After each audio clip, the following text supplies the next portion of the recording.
ابھی آپ تمام نے دعوت اسلامی ہند کے تمام اغراض و مقاصد کو سنا اور الحمدللہ ایک بہت بڑا کام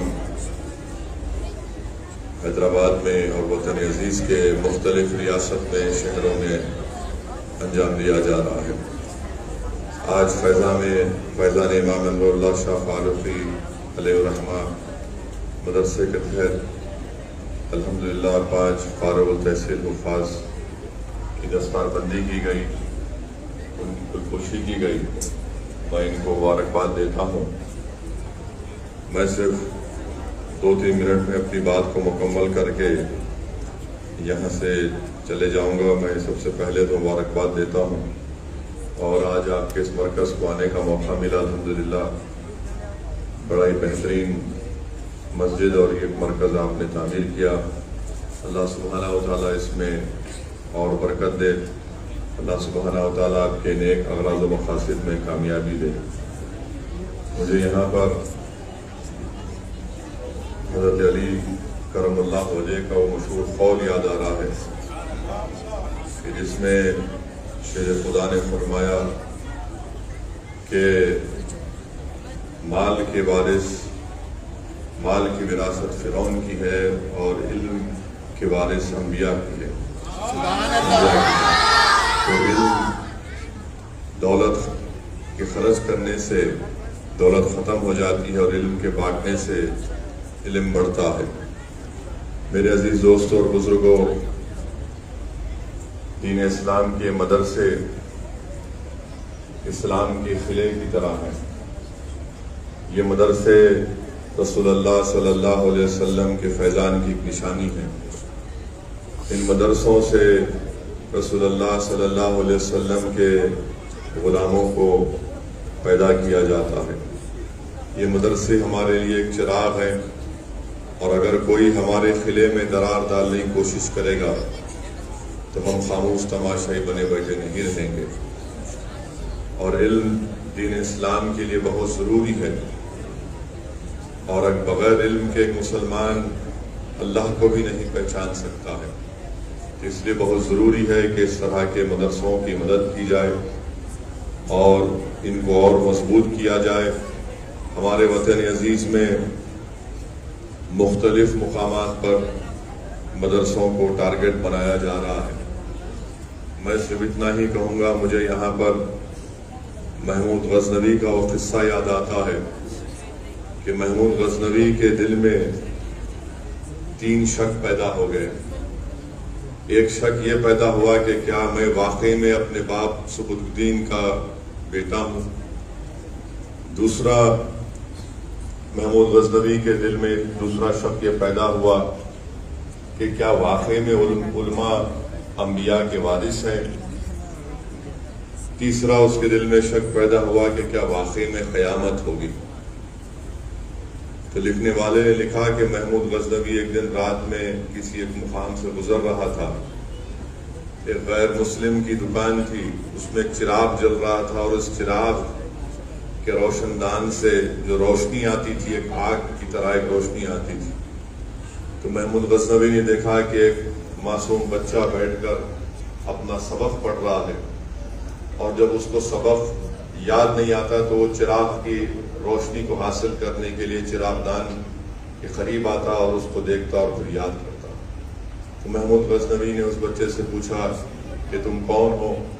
اس بچے نے اپنا تعارف کرایا کہ میں فلاں مدرسے میں پڑھتا ہوں اور اپنا سبق یاد کرنے کے لیے یہاں پر اس مقام پر بیٹھتا ہوں۔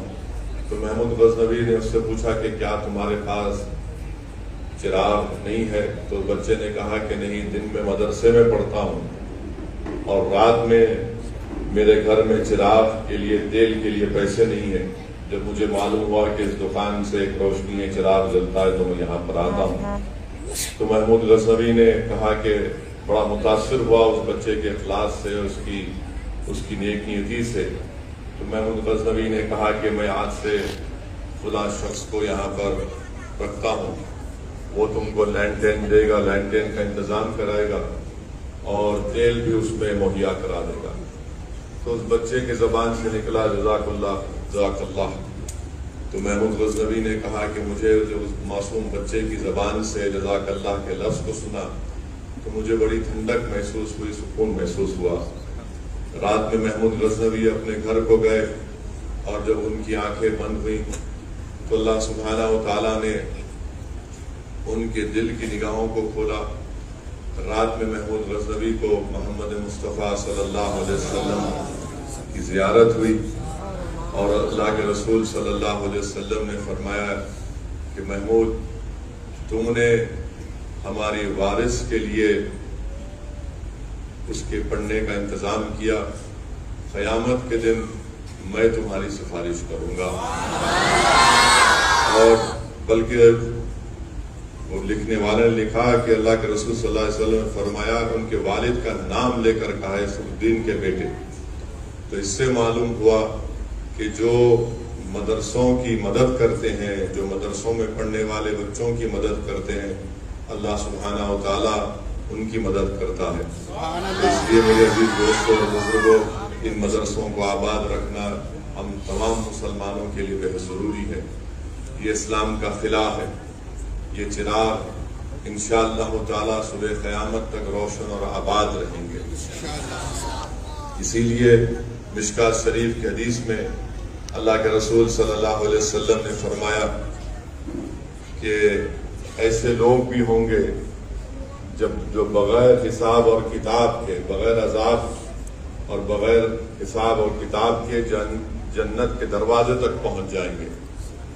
تو رسول اللہ صلی اللہ علیہ وسلم نے فرمایا کہ ایک وہ ہوں گے جو اللہ کی راہ میں شہید ہو جاتے ہیں، دوسرے وہ جو حج کرتے ہیں، حج کے دوران گالی گلوچ نہیں کرتے، فتنہ و فساد نہیں کرتے، تیسرے وہ رہیں گے جو عالم رہیں گے اور بعمل عالم دین ہوگا، چوتھا وہ شخص ہوگا جو سخی ہوگا، جو حلال کی کمائی سے انسانیت کی مدد کرے گا، حق کی مدد کرے گا بغیر کسی شہرت یا کسی کو بتائے۔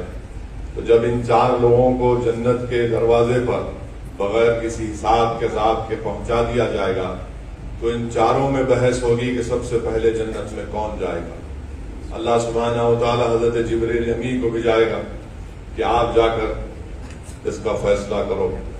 حضرت جبریل اس شخص سے پوچھیں گے جو شہید تھا، اس سے پوچھیں گے کہ تو نے اللہ کی راہ میں اپنی شہادت کیوں پیش کی؟ تو وہ کہتا ہے کہ میں نے دین اسلام کی کامیابی کے لیے اور کلمہ حق کی سربلندی کے لیے میں نے اپنے خون کا خطرہ بہایا۔ پھر جبریل علیہ السلام اس سے پوچھیں گے کہ تم نے یہ کہاں سے سیکھا، کہاں سے سنا؟ تو وہ کہے گا کہ میں نے ایک عالم کی زبان سے سنا۔ حضرت جبریل اس سے پوچھیں گے جو حج پر گئے تھے، اس حاجی سے پوچھیں گے کہ تم نے یہ کہاں سے سنا تھا کہ حج کو جانے والے کے گناہ اس طرح معاف کر دیے جاتے ہیں کہ جیسا کہ اپنی ماں کی پیٹ سے بھی پیدا ہوا ہے؟ وہ حاجی کہے گا کہ میں نے ایک عالم دین کی زبان سے سنا تھا۔ پھر حضرت جبریل اس سخی سے پوچھیں گے کہ تم نے اللہ کی راہ میں انسانیت کے لیے یہ زکوٰۃ، صدقہ اور پیسے کیوں بانٹے؟ تو وہ کہے گا کہ میں نے ایک عالم دین کی زبان سے سنا تھا۔ تو جبریل امی، مشکات شریف کے حدیث کے الفاظ ہیں، جبریل امی کہیں گے کہ ایک عالم کا ادب ملوث رکھو، یہ عالم استاد ہوتا ہے۔ تو عالم پکار کر کہے گا کہ نہیں، میں یہ علم اس لیے حاصل کیا تھا کیونکہ اس سخی نے اپنی سخاوت کے ذریعے اس میرے مدرسے کو مجھے عالم بننے میں مدد کی۔ تو اللہ فرمائے گا کہ پہلے جنت میں جو جائے گا وہ سخی ہوگا جس نے مدرسوں کو، علماؤں کی مدد کی تھی۔ تو میرے عزیز دوستوں اور بزرگوں، علماء کرام کی زبانوں سے میں نے سنا ہے کہ اللہ سبحانہ و تعالیٰ نے رسول اللہ صلی اللہ علیہ وسلم کو دنیا سے اگر کسی چیز کو مانگنے کو کہا ہے وہ علم کی زیادتی کو۔ تو اس لیے ہم قرآن کی آیات پڑھتے ہیں کہ جس میں اللہ سبحانہ تعالیٰ فرماتا ہے کہ اے میرے حبیب، آپ مجھ سے علم کی زیادتی طلب کیجئے۔ تو میرے عزیز دوستوں اور بزرگوں، قابل مبارکباد ہیں وہ لوگ، وہ بچے، وہ ماں باپ اور وہ مدرسے کے تمام ذمہ داران جو ان مدرسوں میں تعلیم حاصل کرنے والے ان ننھے اور منھے بچوں کو حافظ بنا رہے ہیں، عالم دین بنا رہے ہیں، تاکہ وہ لوگ انسانیت کو سمجھا سکیں، جہالت سے ان کو نکال سکیں، فتنہ اور فساد برپا کرنے والوں سے لوگوں کو بچا سکیں۔ تو مبارکباد دیتا ہوں دعوت اسلامی کے تمام ذمہ داروں کو۔ میں معذرت چاہتا ہوں، مجھے ایک اور میٹنگ میں جانا ہے، مگر الحمدللہ یہاں پر آ کر، یہاں پر دیکھ کر آپ کی تمام تفصیلی جو کارنامے ہیں، جو آپ کی محنتیں ہیں، جس کا ایک خلاصہ یہاں پر آپ نے پیش کیا، میں صرف اللہ سے دعا کر سکتا ہوں کہ اللہ سبحانہ و تعالیٰ آپ کے اس مقصد میں آپ کو کامیابی دے۔ وآخر دعوانا الحمدللہ رب العالمین۔